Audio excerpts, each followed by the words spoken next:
Acho que a gente pode começar, né? Ah, bom, ah, um resumão, né, do que eu queria fazer era essencialmente mostrar como se comporta uma transição de fase.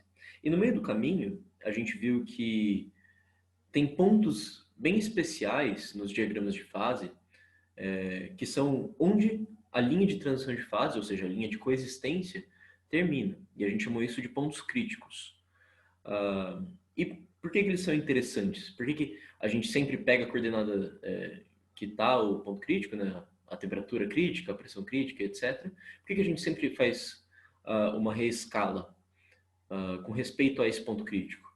Isso a gente fez, né, meio que a priori, a posteriori, por causa da universalidade, por causa pelo fato de que não importa quais os graus de liberdade específicos, né? Se são spins fixos numa rede, se são moléculas agindo intermolecularmente, interagindo intermolecularmente, tem alguma coisa no comportamento coletivo desses sistemas que leva a divergências das funções termodinâmicas nesse ponto crítico específico.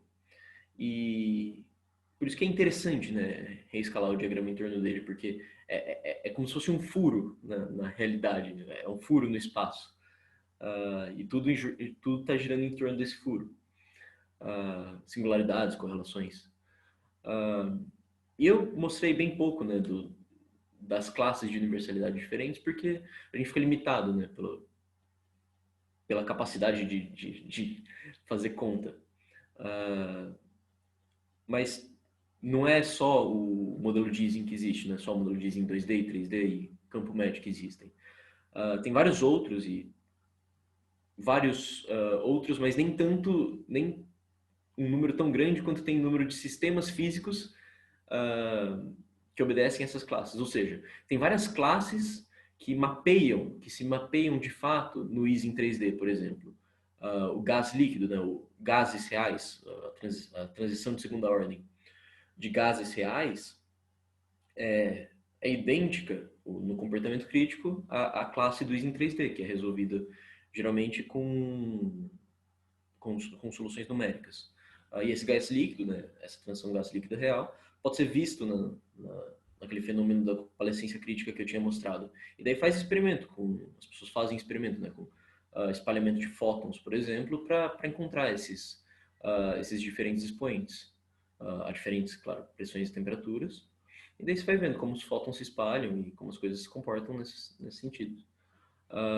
Outra coisa que parece bastante isso em 3D é a transição de fase entre o plasma de quarks e gluons e a matéria hadrônica usual. E é bem incrível, né? Como essa coisa simplesinha, é como o Ising 3D, né? No fundo é uma ideia simples, consegue descrever muito bem o comportamento crítico de vários sistemas. E daí se você muda um pouco, né? Você vai, por exemplo, para o modelo de Heisenberg, que eu só toquei. Esse modelo de Heisenberg, né, tem uma simetria contínua e dele acaba descrevendo ferromagnetos de verdade. No modelo de Ising a gente só olhava ferromagnetos uniaxiais, ou seja, que eles tinham spin para cima ou para baixo, né? Só que na realidade spin pode estar apontando para qualquer direção, mesmo que não simultaneamente, né? A gente não pode medir simultaneamente. E daí ferros magnetos reais, né, são bem descritos pelo modelo de Heisenberg. E daí tem o modelo XY, que surgiu como um modelo, como uma classe de universalidade, pensando em spins mesmo que só giravam num plano. Ele é a contraparte, né, do modelo de Ising. Só que acontece que esse modelo XY, que surgiu para pensar em spins, né, no plano XY, descreve muito bem o comportamento do hélio 4 superfluido. A temperaturas muito frias, o hélio se comporta como um superfluido. Para quem não sabe, essencialmente é um fluido que só consegue subir pelas paredes, por causa das interações que ele sofre. E daí, inúmeras outras coisas, essa percolação simples, um exemplo, né, o grafo de Arduino, que foi a primeira coisa que eu comentei. E daí, para tentar descrever esses caras, a gente olha para expoentes críticos, que são como as diferentes grandezas termodinâmicas se comportam perto desse ponto crítico. A gente viu, né, na prática, o beta, o gama, o delta e o ni, Esse, na verdade, tem um sinal errado, aqui era para ter um mais. E eu acabei deixando de falar, porque ele não era tão interessante de falar, mas também tem a divergência da capacidade térmica específica, que é essencialmente a segunda derivada da energia livre com respeito à temperatura. Isso também diverge para alguns sistemas, ou às vezes não diverge, mas tem um comportamento com uma série de potências na temperatura perto do ponto crítico. E o outro que a gente deixou de falar era o eta, que é um outro expoente de correlação, diferente do Ni, só que aqui a gente está avaliando a função de correlação em cima da isoterma crítica. Aqui, para o Ni, né, a gente está olhando como as correlações se comportam à medida que a gente chega perto da temperatura crítica, e aqui é como as correlações se comportam sobre a temperatura crítica. E eu deixei de falar desses dois, essencialmente porque eles valem zero, né, para o campo médio, e daí meio que era sem graça falar sobre eles. Mas de qualquer maneira, esses e tem alguns outros, né, dependendo dos sistemas, que podem ser definidos.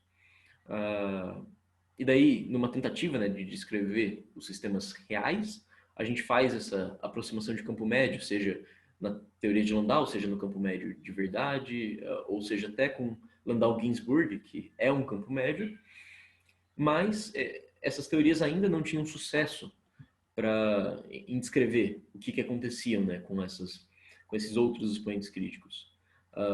Landau-Ginzburg, que foi a coisa mais avançada que a gente viu ontem, no máximo conseguia encontrar os comprimentos de correlação, mas não conseguia subir o valor do delta, como devia ser. E daí a gente fica meio sem saber o que fazer, né? Como todo bom físico, a gente quer jogar fora o que a gente sabe e começar de uma abordagem nova. E daí, para fazer isso, a gente invoca uma coisa chamada hipótese de escala, e vai ficar claro o porquê desse nome daqui a pouco. Na verdade, a gente não joga tudo que a gente sabe, né? A gente começa de uma coisinha que a gente sabe, que é que, no geral, uma energia livre perto do ponto crítico se comporta como Landau disse, né? Que é uma série de potências no parâmetro de ordem. E aí eu vou usar, como sempre, o modelo de Ising, porque é mais fácil de enxergar. E daí, só por conveniência, eu vou usar umas coordenadas que eu nunca tinha usado, que são as coordenadas colocando o ponto crítico na origem, né, essencialmente. Elas são mais convenientes, né, para escrever as coisas, porque a gente tinha aqui um A que dependia de T menos TC, mas agora fica mais conveniente. Eu mudei o nome, aqui tinha um B, mas eu mudei o nome para não confundir com coisas que vêm depois. E daí, com essa energia livre, né, a gente pode chegar perto do ponto crítico vindo de quaisquer lugares. A gente pode vir sobre a linha de campo nulo, que essencialmente vai caminhar sobre essa linha pontilhada aqui, até chegar no ponto crítico, ou a gente pode vir com um campo não nulo e ir diminuindo ele até ver o que acontece. E daí, quando a gente faz isso, né, tentando minimizar para achar as magnetizações que cada ponto desse diagrama de fase vai ter, a gente encontra que a solução de equilíbrio, isso a gente já fez, essa raiz de menos t, né, para t's negativos, para tzinhos negativos, ou seja, para temperaturas menores do que a crítica, a magnetização se comporta como uma raiz quadrada, mas a campo nulo, isso nessa linha bem especial, né? E daí, quando a temperatura é zero, né, ou seja, quando a temperatura é crítica, a magnetização se comporta como 1/3 do H. Isso é essencialmente 1 sobre delta, né? Isso aqui é 1 sobre delta e isso aqui é beta, né? Que são os expoentes críticos que a gente viu. E daí tem essas duas linhas bem especiais, que é em H igual a zero e em T igual a zero. E daí a gente pode colocar as soluções de equilíbrio na energia livre, como a gente já fez antes, e ver o que acontece, né? A forma proporcional. Eu não estou me importando com as coisas, entre aspas, regulares, né? Tem coisas que divergem que não estão aqui. Tinha aquele F0, né? Que dependia só da temperatura, mas ele se comportava bonitinho. Então eu estou ignorando ele e olhando só para a parte singular, que é esse índice S aqui. E daí, no equilíbrio, né, a energia livre, a parte singular da energia livre, tem esse comportamento, onde eu só substituí aquelas magnetizações de equilíbrio. E daí a gente sabe, né, o comportamento da energia livre aqui, que essencialmente é uma parábola vindo de menos t até zero, ou uma potência a 4 terços vindo, andando nessa linha, né, de t igual a zero. Então, mas aí a gente pode tentar, para chegar na abordagem que eu quero, né, para jogar fora o que a gente sabe e chegar na abordagem que eu quero, a gente pode, dá para perceber que dá para escrever a energia livre nesse formatinho aqui. Não só a energia livre do equilíbrio, né, mas uma energia geral. Isso aqui não está muito claro. Mas uma energia livre geral, né, para esse sistema, eu posso escrever nesse formato. Isso não é muito difícil de mostrar, né? Para qualquer magnetização, eu posso só tentar isolar essas coisas e ver e descobrir o que é esse G. Mas não é isso que eu quero fazer, né? Não é essa parte interessante do negócio. Eu vou mostrar como que esse G, que é uma função só dessa combinação, se comporta nessas linhas. E talvez isso ajude a gente a entender o que acontece nas outras regiões do espaço em que H e T não são nulos. Por exemplo, se eu vier numa linha nessa diagonal aqui, o que acontece? Tem algum expoente crítico especial? Não sei, é o que a gente vai descobrir. E isso é uma pergunta interessante porque se a gente voltar lá para trás, naquele gráfico de Van der Waals, não está muito claro o que eu devo fazer, né? Tipo, quais que são as coordenadas ortogonais a essa linha de transição? Porque essa linha de transição está tortinha aqui. Então, como que eu defino um Tzinho e um Hzinho aqui? Essa é a pergunta, né? Em função da pressão e da temperatura usual. Bom, para fazer isso, eu vou olhar o comportamento assintótico da G e assegurar que nos lugares onde a gente sabe, a G vai se comportar bonitinha. Vou colocar desse jeito e espero que isso funcione. Bom, só para clarificar, eu quero que essa... Ops. Isso é uma linha grossa que alguém reclamou ontem, que está muito fino. Eu quero que essa F singular de T e H sejam essencialmente descritas por T quadrado vezes uma função homogênea, e essa palavra homogênea que é importante, vezes a função, uma função homogênea qualquer que eu não estou preocupado, desse argumento especial aqui, onde delta é um outro expoente que eu ainda não sei. E daí, para fazer isso, né, vamos olhar como a função se comporta, primeiro, quando h é igual a zero, aqui, né? Quando h é igual a zero, a gente sabe que ela tem que se comportar como menos t quadrado sobre u. Ou seja, a gente sabe que o limite de g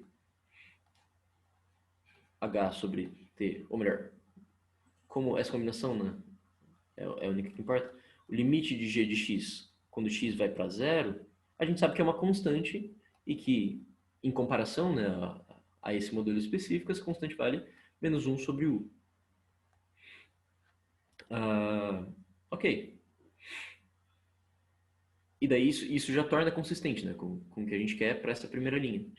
E daí a gente pode fazer para a segunda linha também e ver que quando t igual a zero, o que acontece com o argumento dessa função? Vai para infinito, né? Ou seja, o limite da função no infinito tem que dar esse comportamento aqui. O limite da energia livre no infinito tem que dar esse comportamento aqui.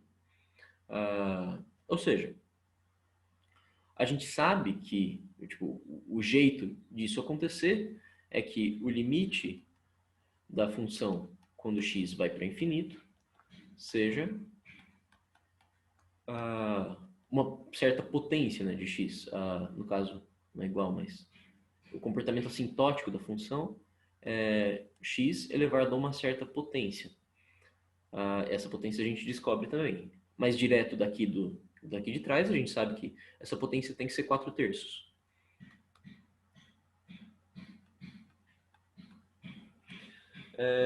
Ou seja,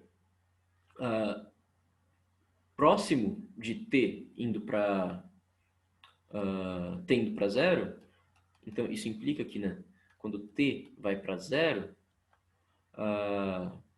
t quadrado vezes g de h. Ops. H sobre... Tá muito feio isso. H sobre t elevado a delta. Isso aqui está indo para uma constante, né? Então, isso aqui vai essencialmente dar... tem que dar, né? H elevado a 4 terços dividido por U elevado a 1 terço. Ou seja, isso aqui tem que dar, né? Eu tô falando. H elevado a 4 terços sobre U elevado a 1 terço. Ou seja, a gente sabe que isso aqui, né? Eu posso... isso é meio malandragem matemática, mas isso aqui são duas funções que têm limite em t igual a zero, então eu posso fazer o produto dos dois limites. Então eu sei que eu posso, com segurança, trocar esse cara aqui por h sobre t elevado a delta elevado a essa potência. No caso, aqui faltou a constante, né? Faltou o elevado a 1 terço.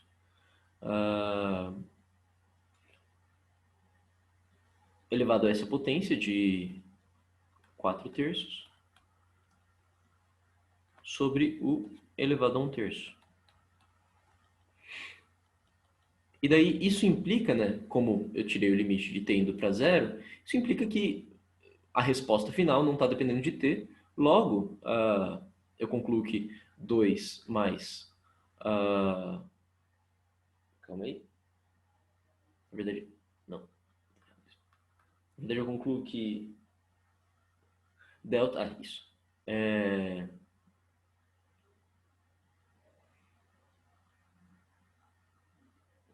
Calma aí. 4 terços vezes delta... 4 terços vezes delta... O cérebro ficou confuso aqui. Tem que ser igual a 2. Para esse lado aqui não depende de t, né? 4 terços vezes delta tem que ser igual a 2, para essas duas coisas se cancelarem. Isso implica que delta, que é um expoente que eu não sabia, né? Eu só chutei que a função tinha essa forma, que o argumento da função tinha essa forma. Isso implica que delta é igual a 3 meios. Isso, no fundo, significa que eu posso escrever a energia livre, a parte singular, né, a energia livre pelo menos, como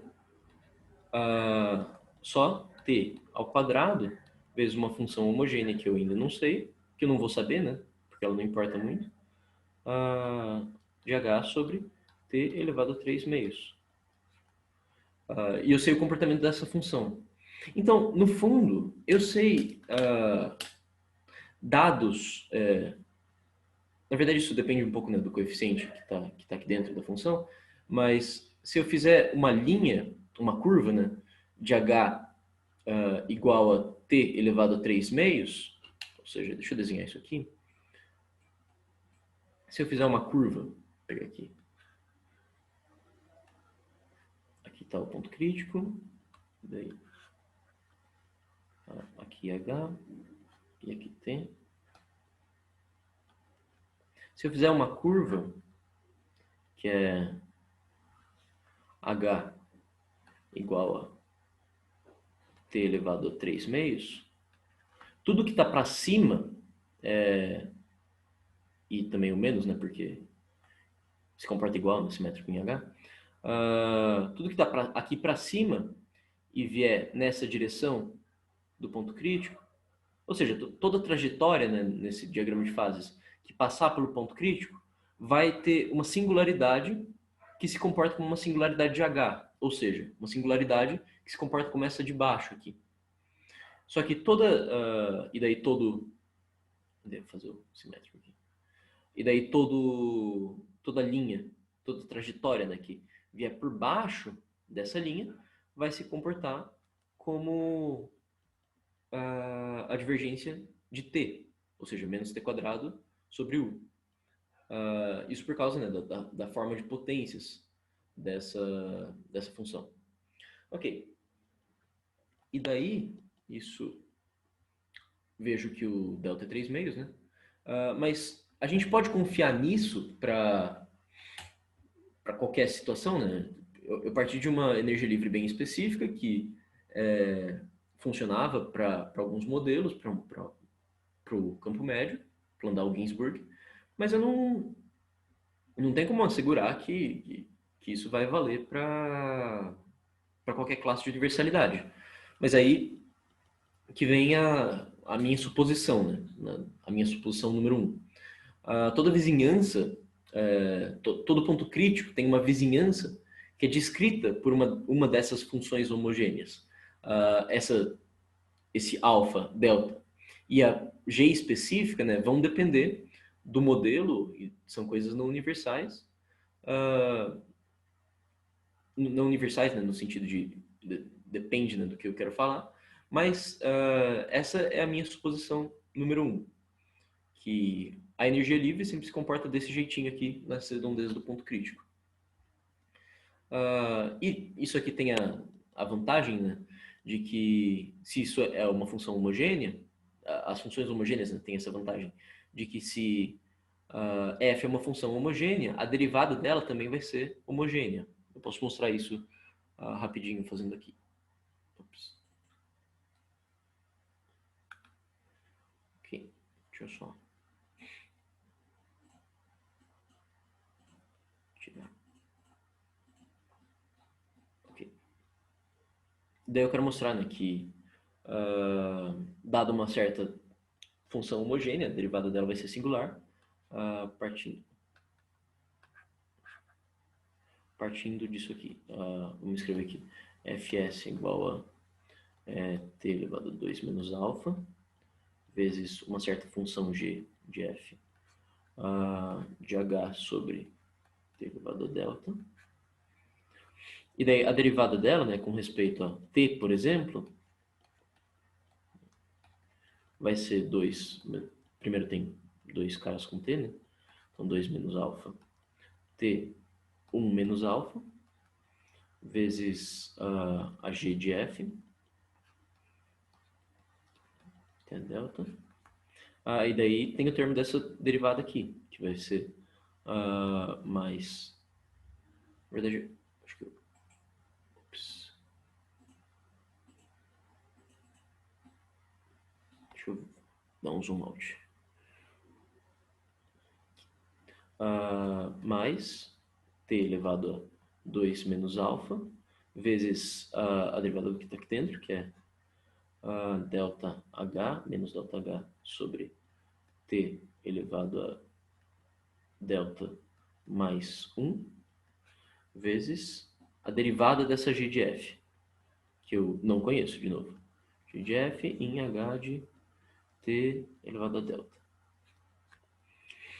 Daí eu posso, só sorrateiramente, tirar o t elevado a 1 menos alfa daqui, escrever isso como 2 menos alfa, g de f, h sobre t elevado a delta. E daí, como eu tirei o 1 menos alfa, sobrou um t aqui, e eu vou cancelar esse 1t com esse 1 que sobrou aqui, menos delta h sobre t elevado a delta, g' de f, g' de f, de h de t elevado a delta. Ou seja, aqui dentro, né, a única dependência em h e t, nos parâmetros termodinâmicos, está nessa combinação aqui mesmo. Então, ainda h sobre t elevado a delta. Então, a derivada de... no caso... a derivada de f com respeito a t ainda é uma função homogênea que vai ter t elevado a 1 menos alfa vezes uma outra função, que eu vou chamar de g1, só por nomenclatura, mas eu também não sei o que é essa g1, né? Essa g1 é essa combinação específica aqui, mas essa combinação específica que depende de H sobre T elevado a delta. Então, ainda é uma função homogênea, do jeito que eu tinha descritinho. E daí, obviamente, né, se derivar f com relação a h, vai só cair um termo em delta aqui, né? Vai ficar 2 menos alfa menos delta, vezes a derivada de f, que também é uma combinação, né? Essa função vai ser só uma combinação de h sobre t elevado a delta. Então, as derivadas, né, dessa função homogênea também são funções homogêneas. E isso vai ser bem conveniente para a gente, porque a gente quer calcular, essencialmente, derivadas da energia livre, né?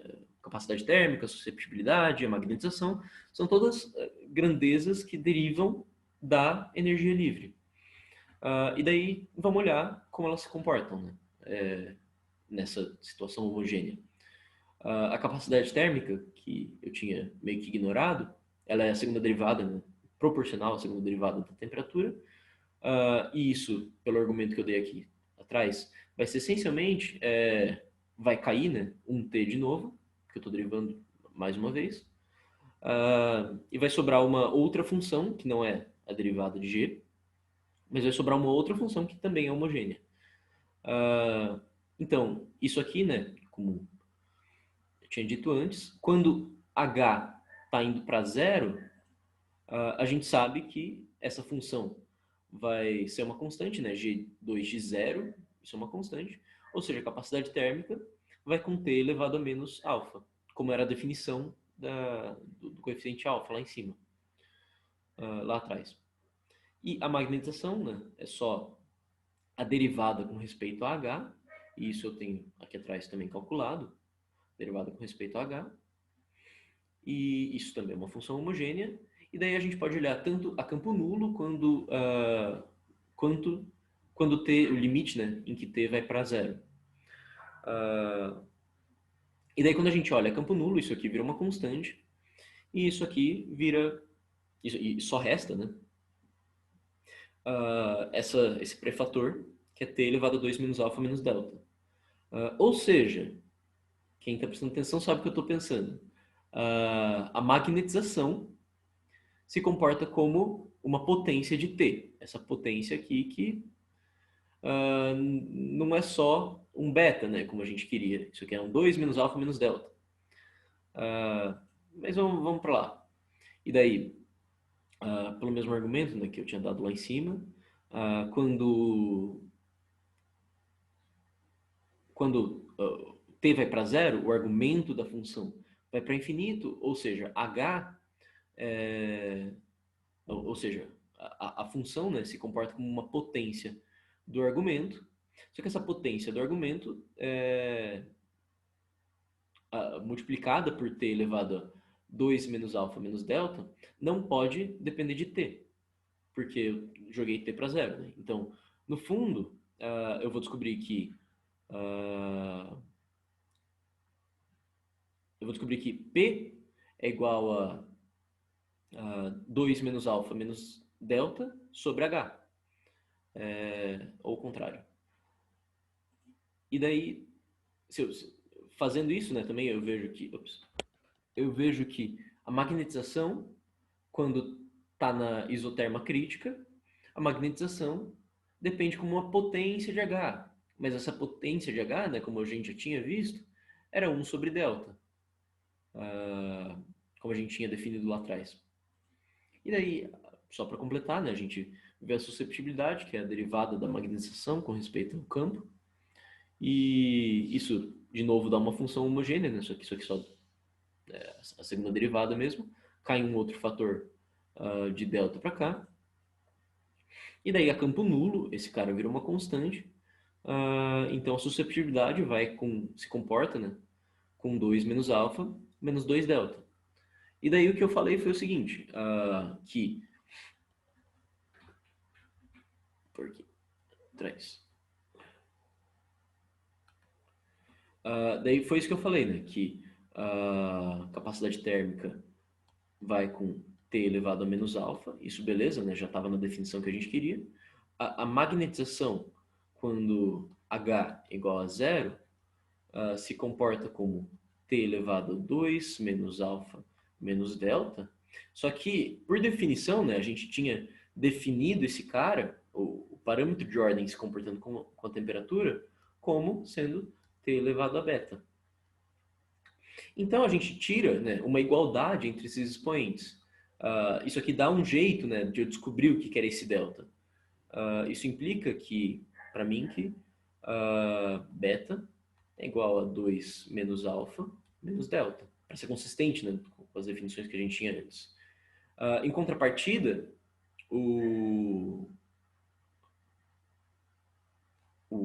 a dependência, quando t é zero, tá como m de t que foi para zero, isso aqui é h elevado a p, e esse p eu já disse, né? Só para confirmar aqui. Esse p aqui é exatamente... Bom, vai ficar p vezes delta tem que ser igual a isso aqui, então Então, isso é igual a 2 menos alfa menos delta sobre delta. Ou seja, p, né, é igual a 2 menos alfa menos delta sobre delta. Porém, isso aqui era exatamente como eu tinha definido 1 sobre delta, né? Se a gente voltar lá naquela tabela, isso aqui era exatamente o 1 sobre delta.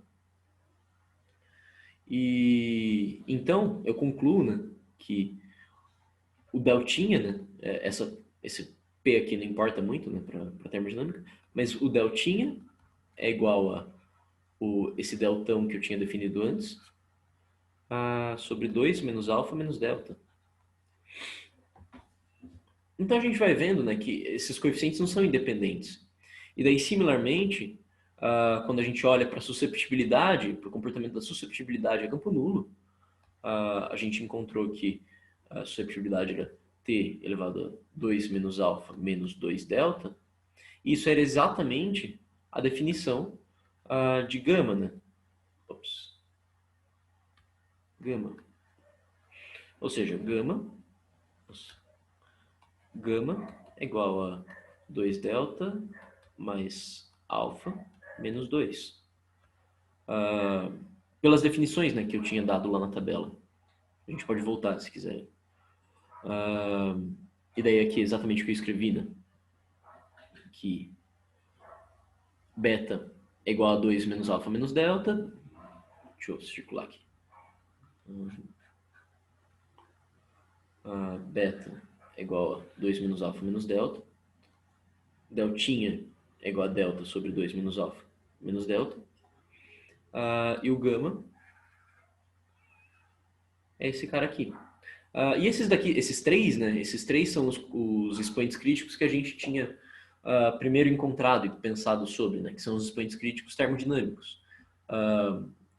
Esse aqui relacionado à magnetização, esse aqui relacionado à susceptibilidade, etc. A gente não pensou ainda, né, sobre as correlações. Mas, de qualquer maneira, eu consigo brincar com esses expoentes aqui, com essas relações, para tentar eliminar o delta, que é um cara que a gente não conhece, né? Esse cara surgiu agora, quem ele pensa que é. E daí, para fazer isso, eu vou fazer duas coisas, que é... vou fazer a conta. E só porque eu já sei, né, a resposta, eu vou primeiro fazer alfa mais 2 beta mais gama. Só porque eu sei já, né, que isso aqui vai dar certo. Mas se a gente pegar essas relações aqui em cima, o beta é 2 menos alfa menos delta. Então isso é alfa mais 2 vezes 2 menos alfa menos delta. Só para confirmar aqui. Isso. Tá aqui do lado.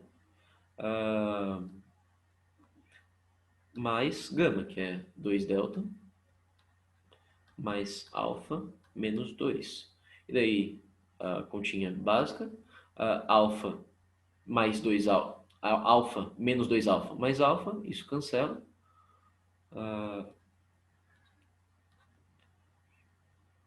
Aqui dá 4.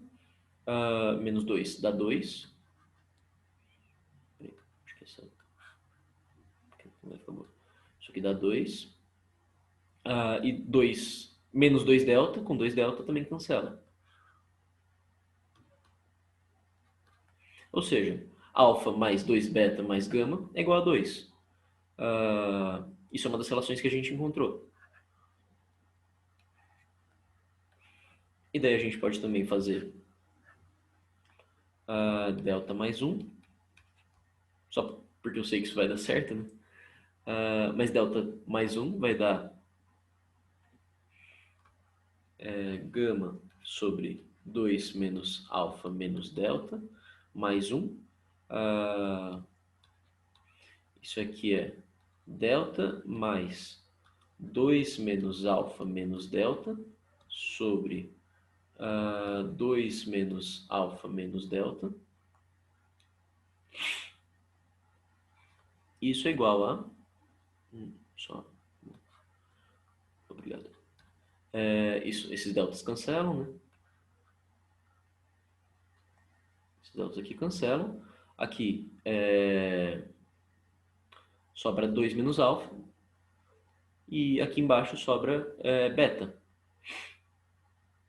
Ou seja, isso aqui é igual a... Calma aí, tá certo.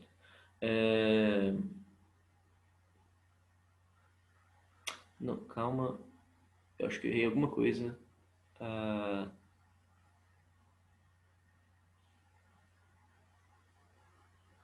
Acho que é menos 1 que eu tinha que pegar. Vamos voltar ao tempo. Ninguém percebeu. Menos 1. Isso aqui é... Vou correr rápido então. Menos alfa menos delta. Isso é igual a delta menos... menos 1. Delta menos 2 mais alfa menos mais delta sobre 2 menos alfa menos delta. Agora sim. Isso dá 2 delta mais alfa menos 2 sobre 2 menos alfa menos delta. Isso aqui, como a gente tinha aqui em cima, isso aqui é gama, o numerador é gama, e o denominador é beta, como a gente tem aqui do lado. Ou seja, a gente encontrou outra relação entre os expoentes, que é delta menos 1 é igual a gama sobre beta.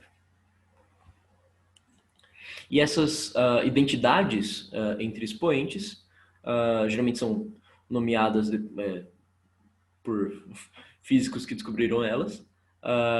E essa primeira aqui é a identidade de Rushbrook, essa aqui de Ben Widen. E daí é interessante perceber que essas igualdades termodinâmicas elas existiam antes dessa ideia de hipótese de escala. Essa hipótese de escala é uma coisa de 30, 40 anos atrás, eu acho. E daí a hipótese de escala conseguiu mostrar, né, que essas coisas fazem sentido a partir de uma hipótese mais simples, do que pegar sistemas específicos e ver como que a termodinâmica se comporta. Mas, de qualquer maneira, a consequência legal da hipótese de escala é que todas as grandezas termodinâmicas, toda a termodinâmica, como consequência, né, de ser derivada da energia livre, toda essa termodinâmica é uma função homogênea dessa combinação especial H sobre T elevado a delta. Note que a gente não calculou delta, né? Esse delta vai depender da classe de universalidade em específico. Mas aí os expoentes termodinâmicos dependem apenas, todos, né? Dependem só de alfa e delta. Ou de outros dois, né? Em termos dessas combinações. A gente viu que eles não são independentes. Ok. Então, show de bola. Na verdade, eu quero voltar lá atrás e vamos só, para não ficar em conta sem número, vamos voltar aqui atrás e ver se essas coisas funcionam. Deixa eu ver se eu consigo puxar aqui. Vamos ver se essas identidades funcionam de fato, né? Vou plugar coisa simples, só para ficar mais conveniente. Vamos primeiro testar a segunda, né, de Widen. Delta menos 1 é igual a gama sobre beta. Aí vamos escolher, sei lá, eu vou olhar o chat, alguém escolhe um desses modelos aí. Menos o de Van der Waals, porque o Van der Waals não é legal. Primeira pessoa que falar, eu vou olhar. H4, ótimo. Do L superfluido, vamos fazer delta é 5,29 menos 1 é igual a 1 sobre 79. Nossa, essa conta é horrível. Tá, na verdade, vamos aqui. Isso é 4,29. E daí tem gama sobre beta. Gama sobre beta é 1,79. 79. E daí eu tenho que multiplicar esse cara aqui por 0,42. Então, nossa, eu vou ter que fazer isso ao vivo. Esperar alguma conta mais fácil. 0,42. E daí dá 8. 1. Nossa, eu não sei fazer conta, gente. 1, 5, 4. Se der errado, é porque eu não sei fazer conta. 9 vezes 4, 36. 3, 2, 4, 8. 8, 3, 11. 5. Daí. Ok. 8, 1, 1, 6, 5, 56. Isso tá errado. Tá, eu acho que eu errei a conta. Calma aí. Eu errei a conta, gente. Eu sou muito ruim com isso. Eu vou roubar e pegar a calculadora. Ok. 4,29 vezes 0,42. 1,80. Isso aqui deu 1,79, né? O gama, né? O gama era 1,79. Então isso aqui dava... Vou fingir que eu fiz a conta certa. 1,80. Comparado a um gama que era 1,79. Considero isso um sucesso. E daí, não vou passar a vergonha de fazer as outras contas, mas isso aqui, né, eu essencialmente copiei da Wikipedia, né, os valores e achei sistemas físicos que obedeciam a eles. Não testei antes. Então, para mim, é uma surpresa que deu certo também. Mas isso é uma coisa surpreendente, né? Esses expoentes já eram bem conhecidos antes dessas identidades serem derivadas. E daí meio que todo mundo ficou em choque, né, quando isso deu certo, porque essa tabela que um monte de gente já estava olhando tinha várias conexões entre si. Ok. Daí mostrei as identidades e mostrei que uma delas, pelo menos, funciona para um modelo específico. Ok. E daí eu quero... a gente esqueceu, né, de falar... A gente não falou nada sobre aqueles outros expoentes que eram o Ni e o Eta.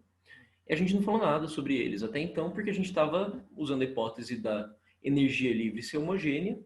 E, como a gente viu, né, o modelo de Landau sozinho não consegue capturar essas flutuações, né, entre distâncias. Então, a gente precisa de uma outra hipótese, uma suposição que seja um pouco mais funda.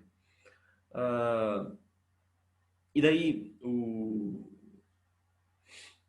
a suposição que eu vou fazer é que não é a energia livre que diverge, não só a energia livre que é homogênea, mas eu vou assumir que que o comprimento de correlação também é homogêneo. Isso é uma suposição extra. Só que aí seria legal, né, se essa minha suposição extra conseguisse provar a suposição anterior, ou seja, eu não precisava do anterior. E daí, uma outra hipótese razoável, mas que é problemática, né, menos suspeita, é assumir que a divergência do comprimento de correlação é o único motivo pelo qual o resto da termodinâmica diverge. Isso não é muito descabido, né?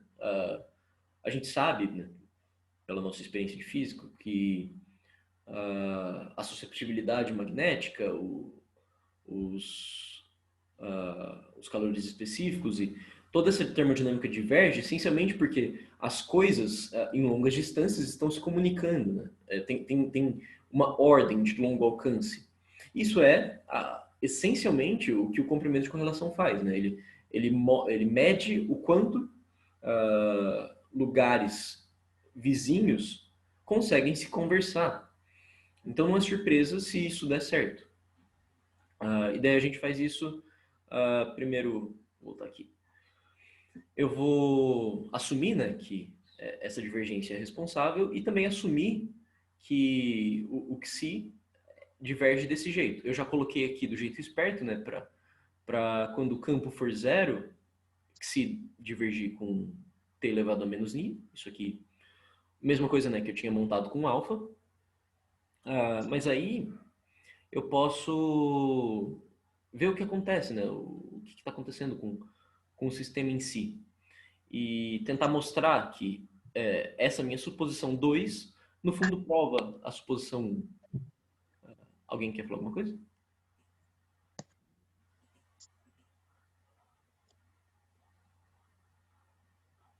Tá. Não sei se alguém ligou o microfone sem querer. Tem alguém me zoando no chat, porque eu não sei fazer conta. Enfim.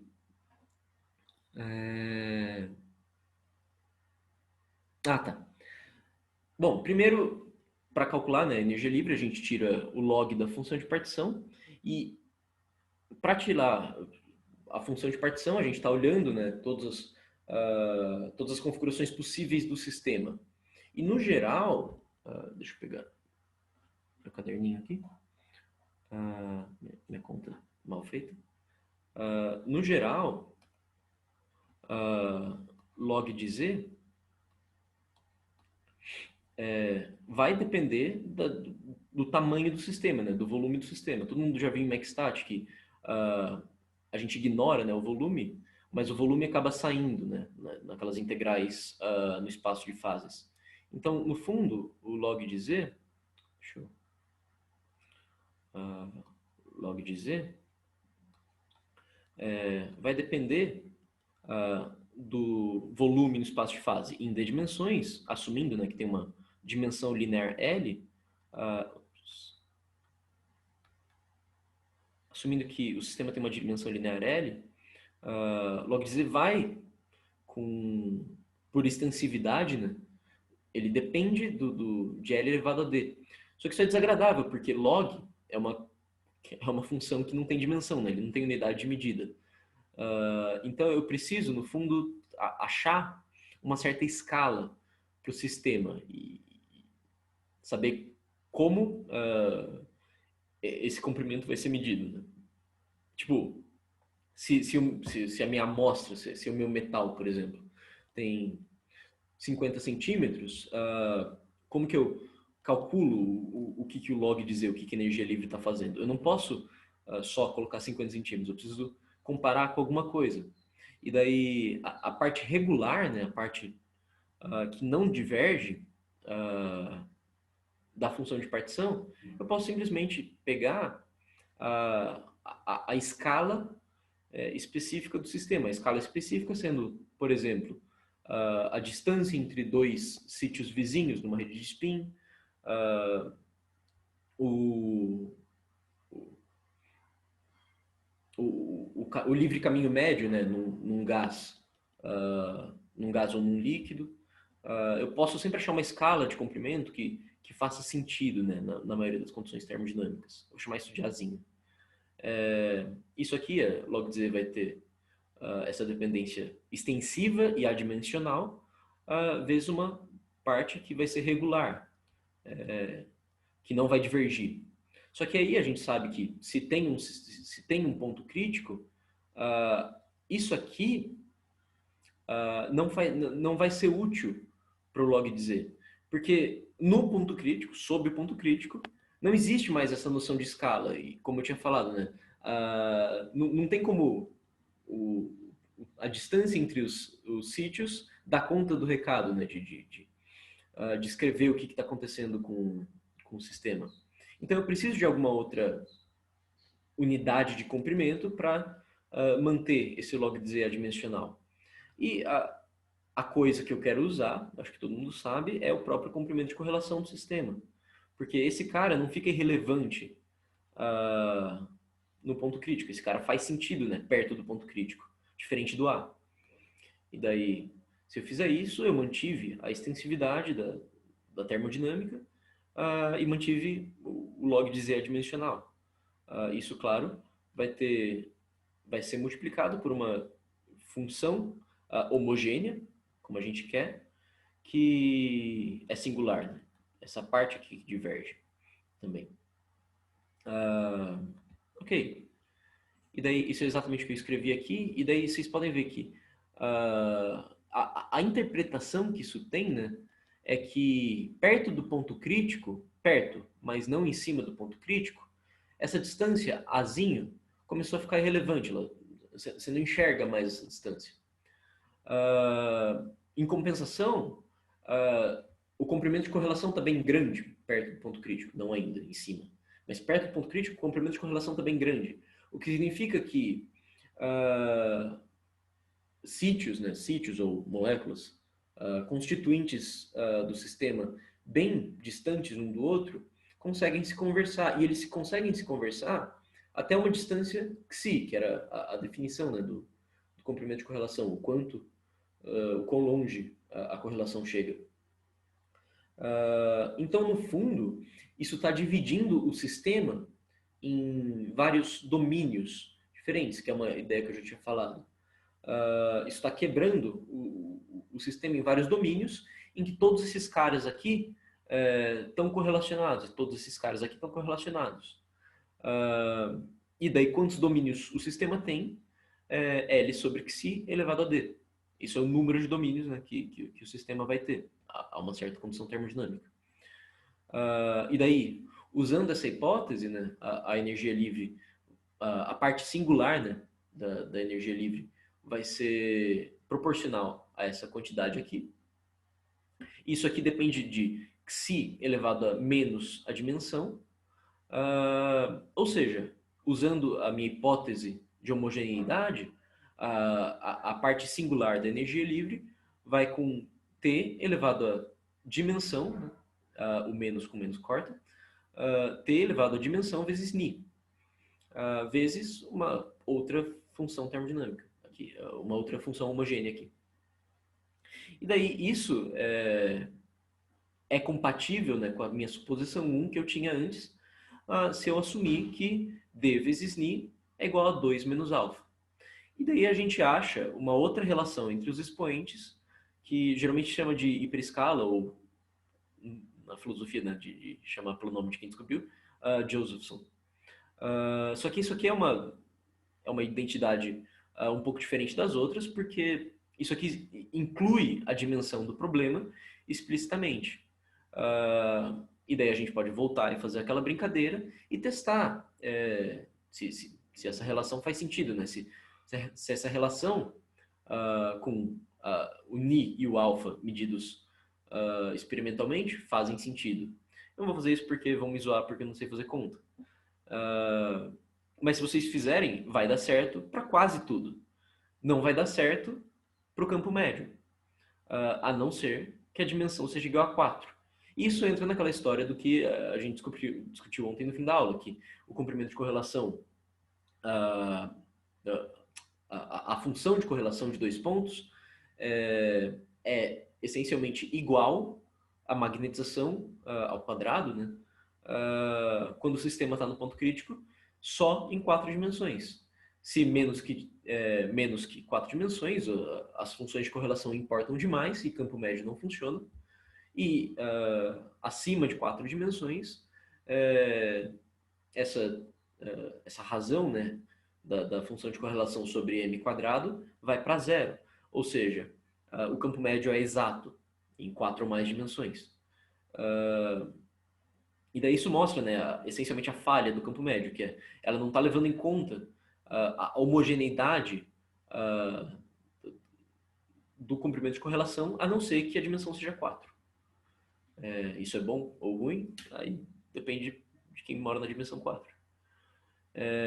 E é interessante as consequências, né, dessa segunda hipótese, que é essencialmente o que a gente queria falar, que eu estou falando desde a primeira aula, que toda a divergência, todos os, entre aspas, problemas que tem um diagrama de fases podem ser explicados por causa do comportamento coletivo de longo alcance que os diferentes constituintes do sistema têm.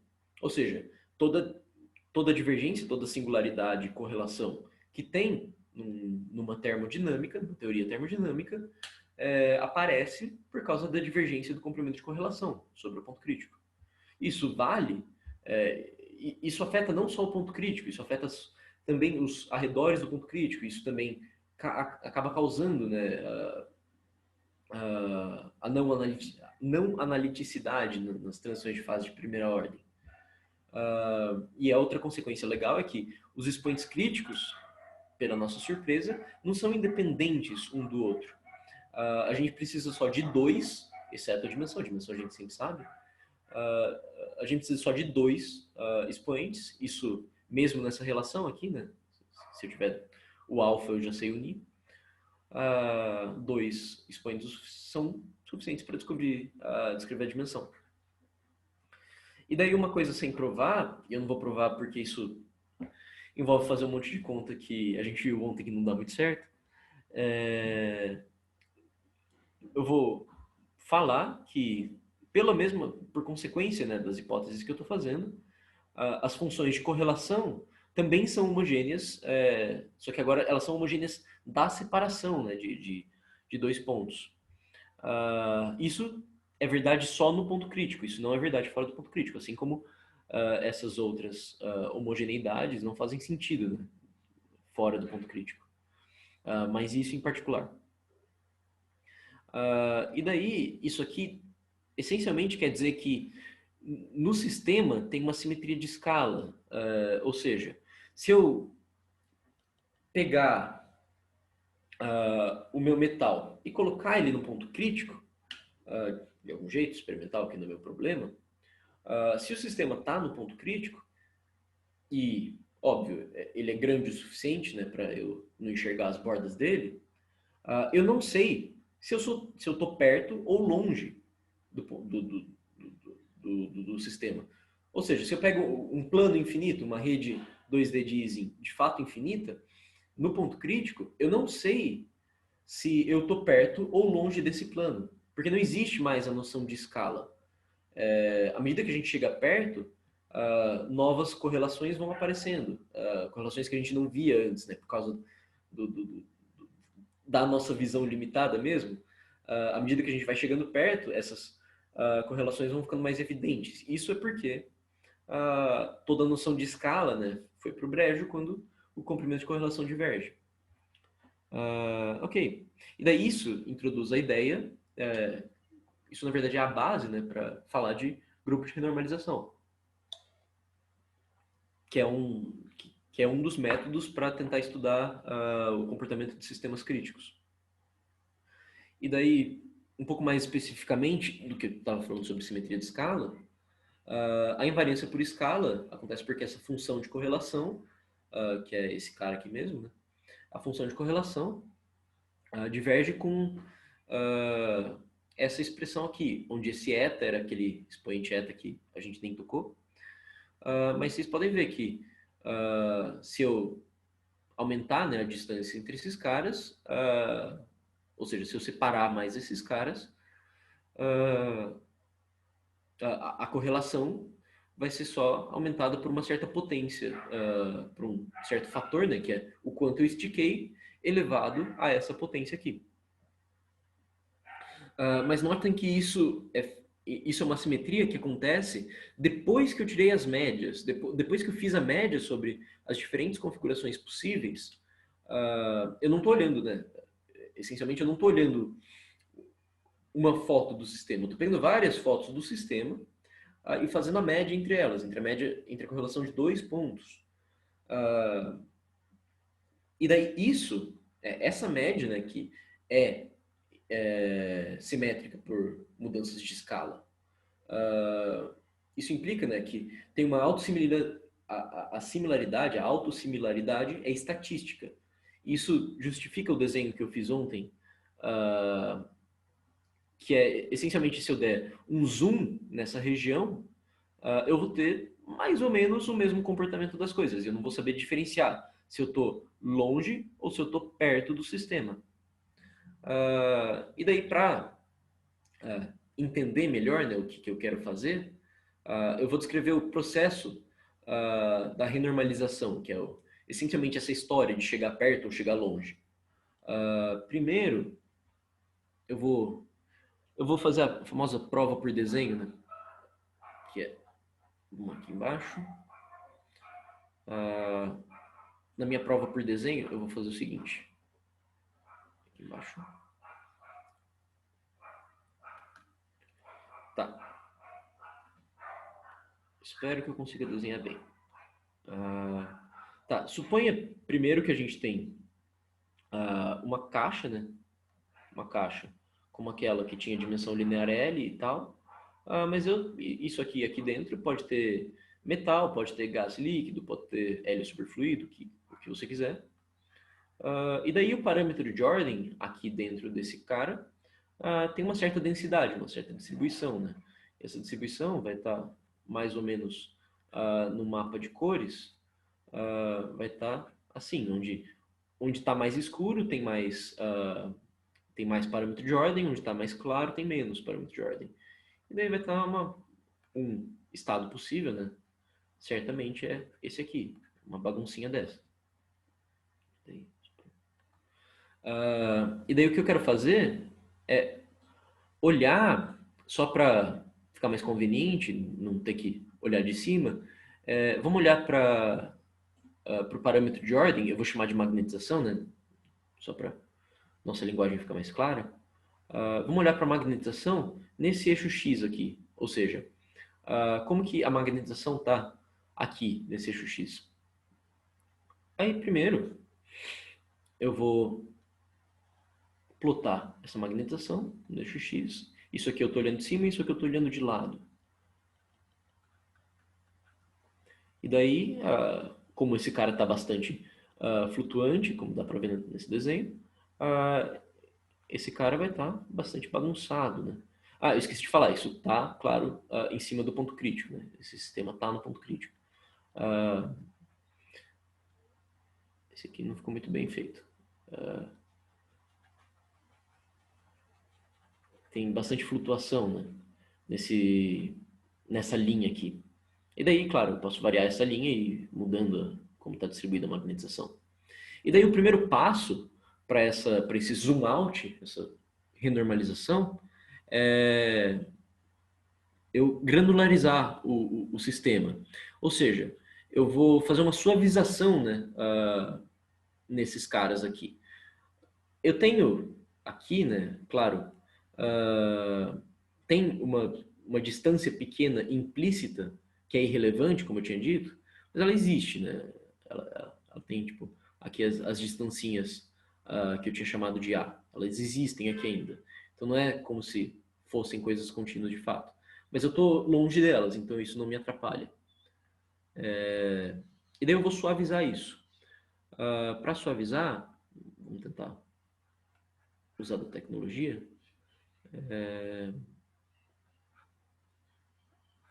Acho que vai dar certo isso.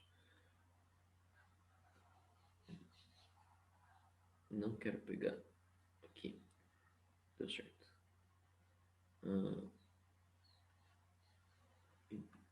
Ok. Ótimo. Tá, deu certo. E daí eu vou suavizar isso. E a suavização vai ser em azulzinha.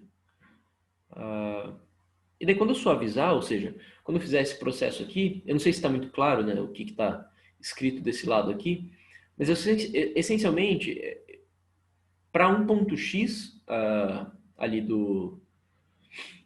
ali da minha caixa, para um ponto X aqui, ou seja, esse ponto aqui, eu vou pegar a vizinhança dele, uma vizinhança que tem tamanho B, ou seja, uma caixa, né? Não só em X, mas em Y, em todas as direções.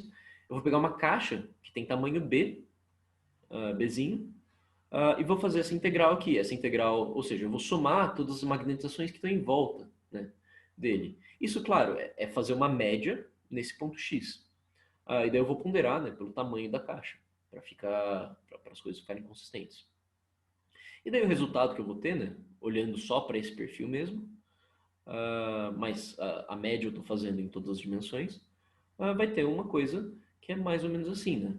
Ela vai seguir o mesmo perfil, ela ainda flutua, mas ela está mais suavizada, ela não está tão tremida. Isso é análogo, sei lá, se você tira uma foto com uma câmera boa, que tem vários pixels e tem um pixel pequenininho, e essa aqui é uma foto com uma câmera ruim, né? Que tem um pixel grandão. E daí eu perco, né? Essencialmente informação. Mas aí o segundo ponto, né? Da renormalização é fazer uma reescala. Ou seja, eu tinha essas distâncias que eu chamei de B aqui, que foram as distâncias, né? Os tamanhos da caixa que eu usei para reescalar. E eu vou contrair o x para virar x sobre b. Ou seja, eu vou amassar, né, toda a distribuição que eu tenho. Isso aqui eu vou tentar fazer em verde. Deu certo. Isso aqui de novo. Vou tentar aqui. Ups. E daí aqui, na verdade, aqui, né, eu tenho só para deixa eu ver claro. Aqui eu tenho m, eu tenho m til de x, que é esse m granularizado, né? E aqui eu vou ter um m til de x'.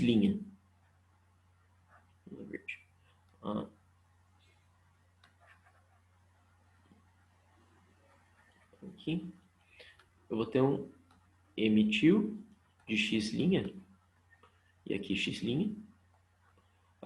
onde esse cara vai estar essencialmente amassado, né?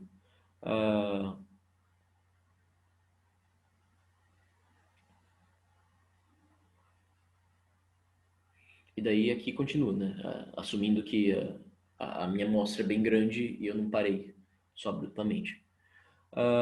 E daí o terceiro passo, né?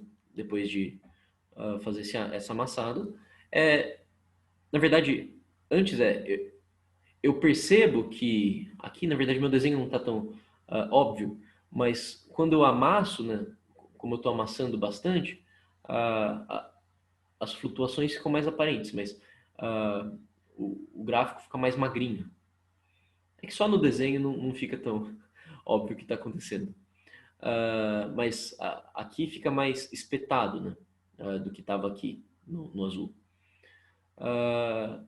E daí você pode pensar, isso aqui está próximo do que eu quero. Só que naquela analogia do pixel, é como se a foto tivesse a mesma resolução agora, só que o contraste está muito alto. Essa largura aqui está muito pequena com relação a essa altura. Então, o que se faz, né, é a renormalização, que é o último processo, que é essencialmente pegar esse cara e contrair na direção de M. E daí isso aqui vai me dar um gráfico menorzinho, né? Eu renormalizei M til para M' de x'. E a estatística que eu vou ter, quando o sistema está no ponto crítico, né? Sempre lembrando, a estatística que eu vou ter para esse M' aqui é a mesma estatística que eu tinha para o sistema original, para a situação original. Não quer dizer que os gráficos vão ser idênticos, mas a probabilidade de achar esse gráfico é a mesma probabilidade de achar esse gráfico. Né? A estatística desses caras é igual, do M' x' comparado ao MX. Ok. E daí, só voltando aqui para... Essencialmente, no primeiro caso, né, quando eu granularizei, eu aumentei o pixel e depois eu aumentei o número de pixels, ou seja, eu aumentei a resolução que eu tinha. E depois, como o contraste estava muito grande, eu só achatei um pouco para ajustar o contraste. Essa é a analogia que eu gosto. E daí, resumidamente, né, compactando todos esses passos, o que eu fiz foi fazer, para passar, né, de mx para m' x', o que eu fiz foi o seguinte, eu renormalizei por uma certa constante, que eu ainda não falei o que é, né, mas ela é escolhida para dar certo, essencialmente. E eu normalizei o...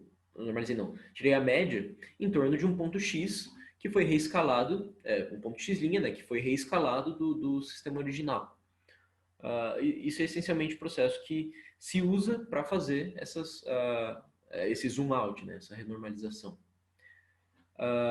E daí, na prática, o que está acontecendo, né, matematicamente, é que eu estou gerando uma nova distribuição de variáveis aleatórias, m', lembrem, m', né, só a magnetização é uma configuração do sistema.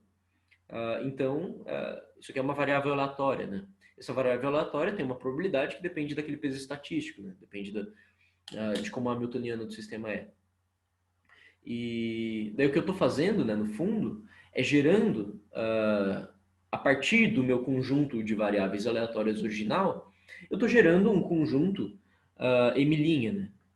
E cada um tem um peso estatístico, aqui faltou uma linha, mas cada um tem um peso estatístico que não necessariamente é igual. No geral, por que não é igual esse mapa? Porque no geral, não tem uma relação 1 para 1, né, de m' com m. Porque quando eu faço a média, eu estou perdendo informação do sistema. Se, sei lá, spin para cima e spin para baixo, em média, é igual a spin para baixo e spin para cima, né? Eu não sei distinguir. Então tem o conjunto, né? M, no geral, fora do ponto crítico, é muito maior do que o conjunto M', porque M' é só as médias, né? Só que aí que entra essa história da autossimilaridade. E à medida que eu vou dando zoom para dentro ou para fora, eu não perco informação. No ponto crítico, essas duas probabilidades são iguais. Isso quer dizer, no fundo, que quando eu tiro o log, né, dessa probabilidade e comparo as interações do sistema, no ponto crítico, o sistema original se comporta igual ao sistema renormalizado. Mas isso não é verdade fora do ponto crítico. E daí eu vou dar a ideia, né, do grupo de... Vou dar só a ideia, eu não vou fazer muito mais do que isso, do que é essa história de grupo de renormalização. A ideia é que perto do ponto crítico, mas não em cima, o sistema não se comporta absolutamente diferente quando ele sofre uma renormalização. Quando a gente faz uma renormalização sobre um ponto que está bem próximo, mas não é o ponto crítico, eu não vou ser jogado para outro lugar, não vou ser jogado para outro espaço. A dinâmica tem que ser a mesma, né, perto do ponto crítico. Então, o que a gente pode falar é que a hamiltoniana do sistema tem a mesma forma funcional das novas magnetizações, ou seja, a galinha de M' é essencialmente igual a H de M. Só que vão ter novos parâmetros termodinâmicos de campo e temperatura, Hzinho linha e Tzinho linha. Ou seja, eu estou no espaço de fases ainda. Eu ainda estou no mesmo diagrama de fases. Só que quando eu faço essa renormalização, eu sou jogado um pouco para longe do ponto crítico. E por que para longe? Porque a renormalização, como vocês podem ver aqui, né, o que a renormalização fez foi essencialmente diminuir os comprimentos de correlação. O que eu tinha um comprimento de correlação que era bem grande, como eu dei o zoom out, o comprimento de correlação ficou menor. Isso aconteceu porque eu não estou no ponto crítico. No ponto crítico, o comprimento de correlação foi para infinito, então não tem como ele diminuir. Só que fora do ponto crítico, mesmo que perto, a renormalização vai encurtar esse comprimento de correlação. Então ela vai empurrar um pouco para longe, um pouco para mais longe, né, do ponto crítico. Então se eu tinha uma newtoniana que estava um pouquinho fora, né, um sistema que estava um pouquinho fora, ele vai ficar mais fora ainda com uma renormalização. E notem que a renormalização depende, né, do tamanho que eu uso para ajustar a caixa. Esse B aqui, né, esse comprimento aqui, se eu pegasse uma caixa bem grande, eu ia perder mais informação ainda. Ou seja,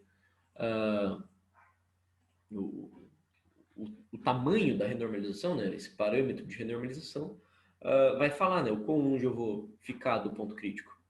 Eu vou ser jogado, né, essencialmente. E daí, claro, por homogeneidade mesmo, o comprimento de correlação antigo, na verdade, o comprimento de correlação novo é um fator de B sobre o comprimento de correlação velho. Ou seja, quando eu renormalizo um certo ponto, eu sou jogado para longe do ponto crítico. Isso vale para todas as direções, mas não necessariamente com a mesma amplitude, né? Eu não vou ser tão jogado se eu tiver um ponto aqui. Não necessariamente eu vou ser jogado tão longe quanto eu vou ser jogado aqui, sabe? E daí, no fundo, isso aqui, né, quer dizer que, como eu estou no mesmo diagrama de fases, toda a termodinâmica é a mesma e tipo, o sistema essencialmente é o mesmo, né? Eu estou só mudando os parâmetros da termodinâmica. Existe uma certa transformação que vai fazer eu pegar o meu conjunto de magnetizações e levar para o conjunto novo, renormalizado. Existe uma transformação que faz isso fora do ponto crítico. No ponto crítico, né, sobre o ponto crítico, ela não faz nada. Ela é uma identidade, essencialmente, porque o CP fica nele mesmo. O CP, o ponto crítico, é renormalizado para ele mesmo. Um pouco fora do CP, ele é jogado para fora. E existe uma transformação que, como eu estou perto do ponto crítico, H e T são pequenos, eu vou fazer uma série de Taylor nessa transformaçãozinha. E essa transformação, claro, depende de como eu reescalei minha caixa. E daí eu posso fazer uma série de Taylor e cortar, né, em ordens mais altas de temperatura e campo, porque esses caras são pequenos, essencialmente. E eu posso chegar o quão perto eu quiser do ponto crítico, né, sendo físico teórico. E daí tem umas coisas que dizem pra gente como esses caras se comportam, né? Como que essas transformações se dão. Se eu tô aqui, por exemplo, se eu tô nesse ponto verde, para onde que eu vou parar? É isso que essa transformação vai dizer. E daí a parte legal é que as simetrias do problema podem dizer pra gente coisas sobre esses coeficientes azão, bezão, cisão, desão. Primeiro que, quando o campo é nulo, ou seja, está nessa linha de T aqui, uma perturbação em T, eu andar um pouco para cá, não pode gerar um termo que depende de H. Eu não posso subir se eu estou na linha de H igual a zero. Isso não faz sentido físico, né? Se eu renormalizar o sistema, eu ganho um campo magnético. Isso não acontece. Então, esse CB é zero. Eu já posso garantir que é zero. E, analogamente, se eu estou na linha de T igual a zero, ou seja, aqui nessa linha, não tem assimetria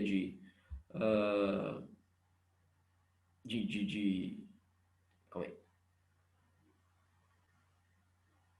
aí. Fiquei confuso agora. Como eu estou sobre t igual a zero, é exatamente isso. Como eu estou sobre t igual a zero, não faz sentido uma transformação depender, uma transformação sobre h depender de t.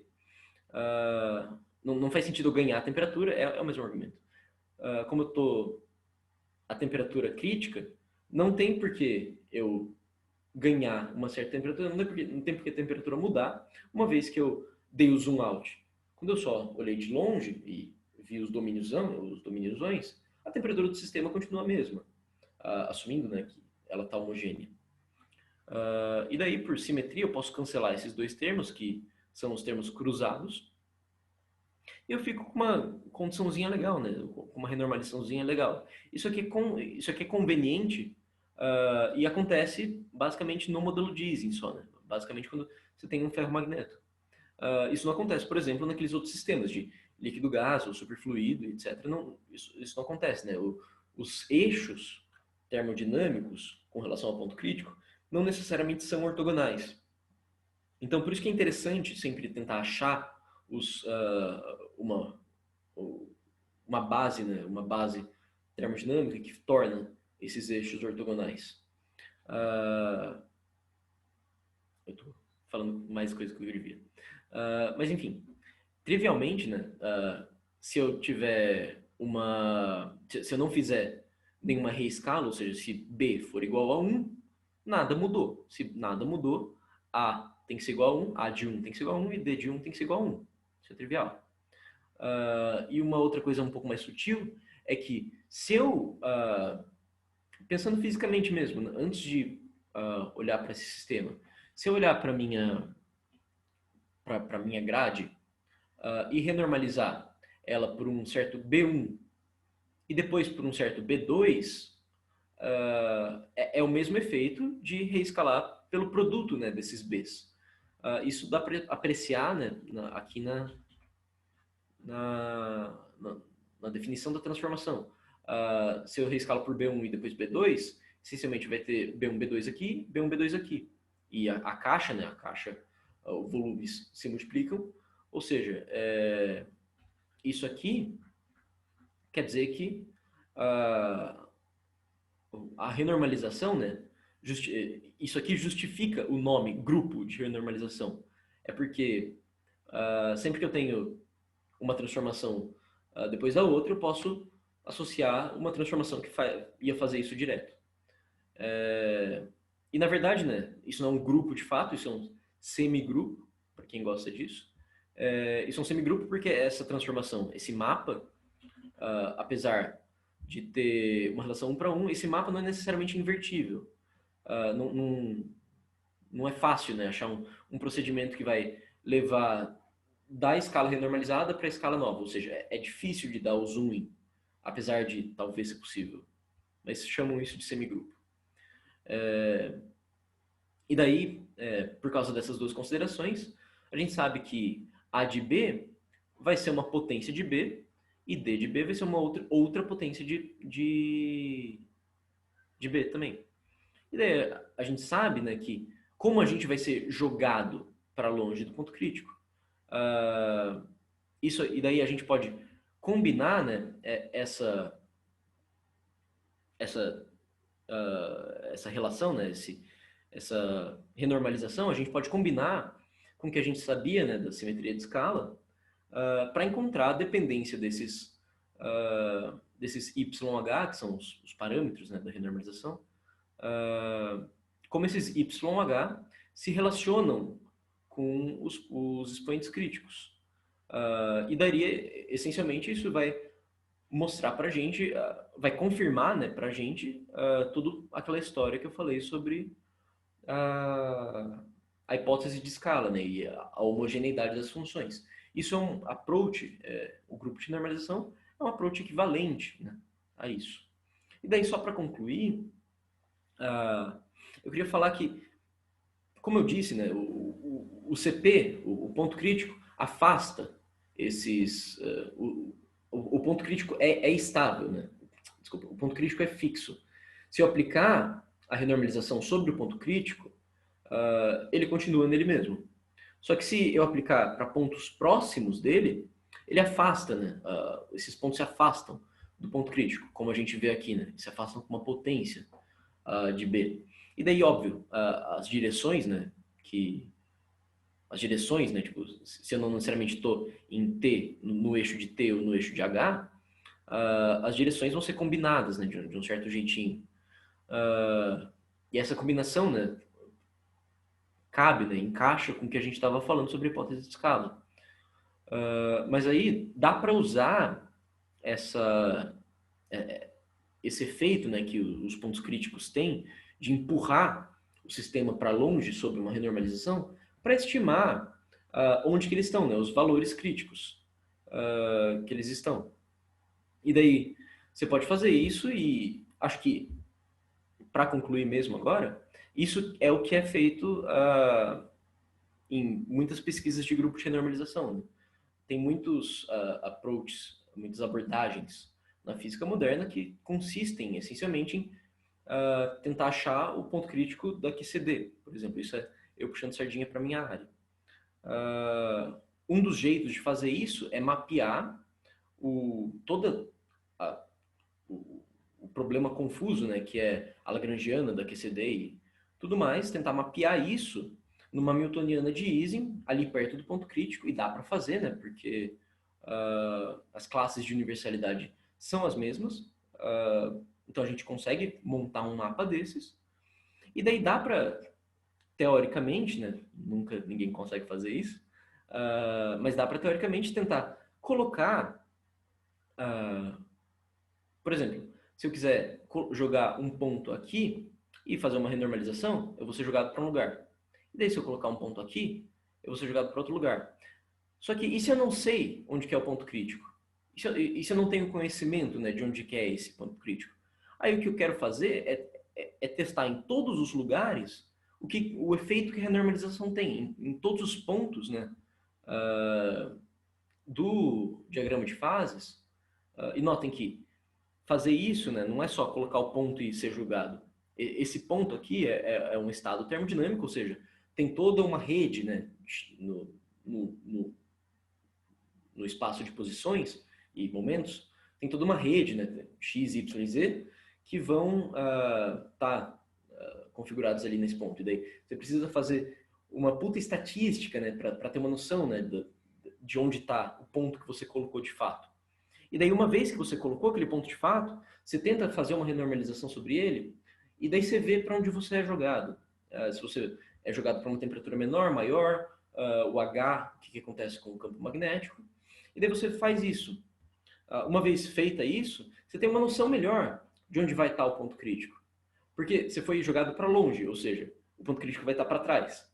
E daí você consegue fazer isso até achar uma estimativa, né, pelo menos, do ponto crítico. O problema é que, à medida que você chega perto do ponto crítico, os comprimentos de correlação vão ficando grandes, o que significa que, bem resumidamente, o custo computacional dessas simulações vão ficando muito caras. E vai ficando mais difícil, né, de simular o sistema, porque nada acontece, né? As coisas estão muito correlacionadas, então você precisa de uma rede gigante para achar alguma variação e achar, né, essencialmente, como está a termodinâmica. Isso é o tema que eu gostaria de ter falado hoje, mas eu me atrapalhei. E daí essa que era para ser aula de quarta, de quinta. E daí eu vou eventualmente gravar, isso para concluir de fato agora, prometo. Eu vou eventualmente gravar o que seria a quinta aula, que era eu falando dos processos de Monte Carlo e como a gente faz isso na prática. E essencialmente é isso, gente, que eu tinha para falar. Alguém tem alguma pergunta, comentários?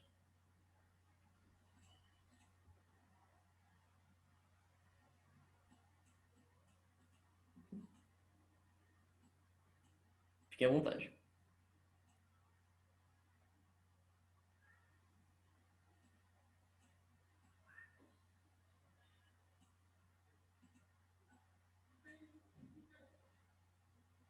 Bom, se ninguém tiver nenhum comentário, eu vou ficar tomando meu café que está aqui desde segunda-feira. Tá. Solange, o material que eu fiz vai estar no meu Notion. Sim, é uma ameaça. Vai estar no meu Notion. O link para ele está no site da DPS, no site do curso mesmo, lambda.dps. Eu ainda estou bem atrasado com a escrita, né? Tá tudo no meu caderno. Então eu preciso latecar ele ainda para colocar os slides mesmo e as notas de aula, que meu caderno tá uma bagunça. Mas eu vou lá tecar e acho que até o fim do mês, talvez, eu consiga colocar no Notion. E os vídeos, né, tá gravando ainda, talvez eu deva parar de gravar. É, os vídeos vão ficar no site no canal do DPS no YouTube, que eu acho que é Escola Jaime Tiono. Esse que é o link. Acho que alguém tem. Se alguém puder mandar aí, é mais fácil que eu pegar.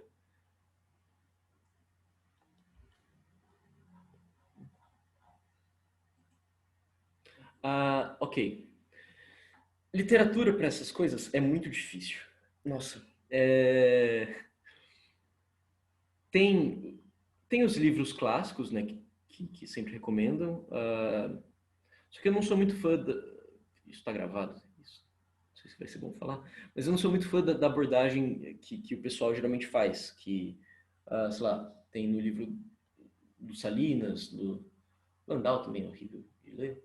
É, eu gosto particularmente de um livro chamado... que o autor se chama Yeomans. Eu posso colocar... Eu acho que tem no meu Notion, tenho ali no cantinho. O Huang eu nunca li. Nunca li. Mas, no fundo, tudo que eu tirei de lugares aleatórios, de notas de aulas de outros cursos, de curso do MIT, de outros lugares. Não é uma pesquisa fácil. Por isso que eu queria escrever nota de aula também, para ter uma coisa mais compilada. Mas eu recomendaria, para começar, pelo menos, esse livro do Yeomans. Acho que é Critical alguma coisa. Eu vou confirmar, deixa eu parar o share aqui. Deixa eu confirmar o nome do livro.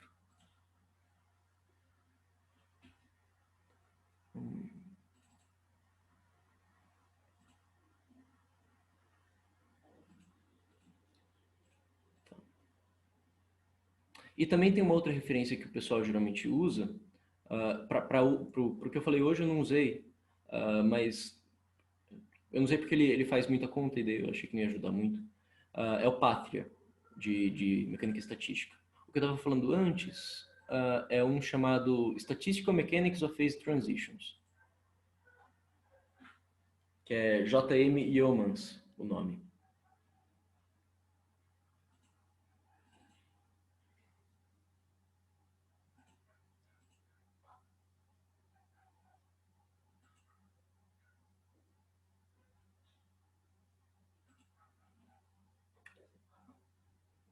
Bom, se alguém tiver mais alguma pergunta, pode falar.